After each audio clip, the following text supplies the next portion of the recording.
David Sheehan. David Sheehan. Where have I heard that name? So Bob Tarlow, a big round. This is a really wonderful gathering, isn't it? There's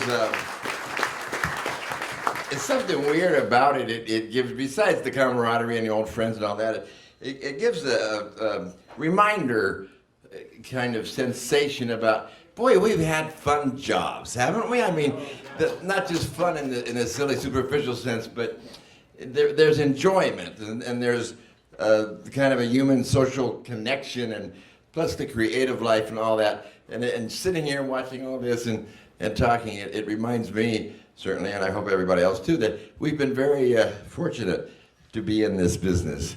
And the only thing that bothers me, I didn't get credit for Regis Philbin.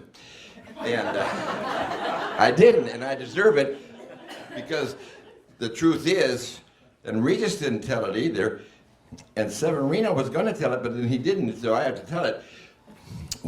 One day, John Severino, in his power and glory, called Mr. Philbin into his office and said, "Hey, Regis, can you do that shit Sheehan's doing on 2?" Exactly what he said. And that's how Regis got started. It was all because of me. I don't know. But Severino played many different roles in my life, and I can only stand here and say eternal gratitude, man, you know. I mean, there was one time, remember you were trying to raid me from Channel 2, but we got to keep that under the table, because I think that's called, what was the name of the contractual thing? Something. The contract. No, but when you mess with it. Tampering. What is it? Tampering. Tampering, yeah. We got to watch out for any tampering. I said, oh, okay.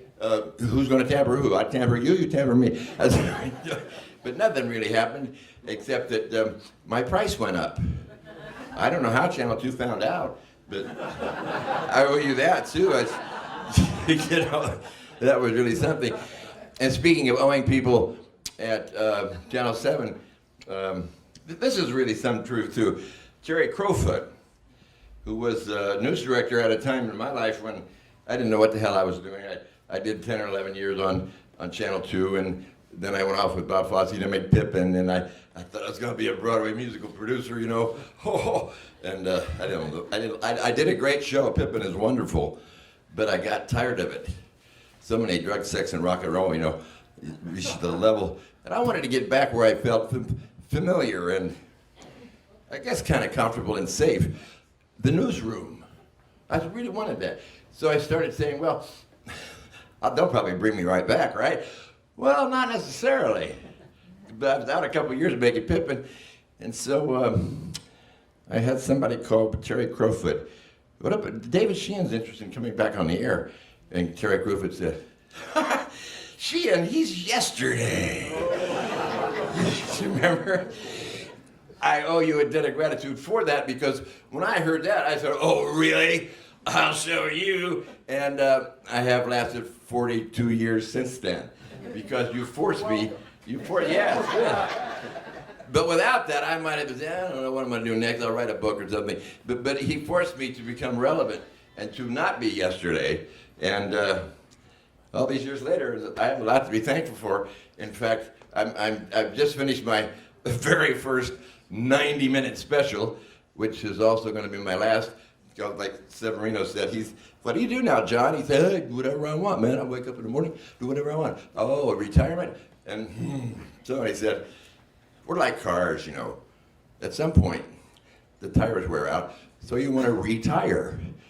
That's another way of retiring, which is what I plan to do as soon as everybody in the room watches my new show on Amazon Prime Video. It's called And the Winners Are.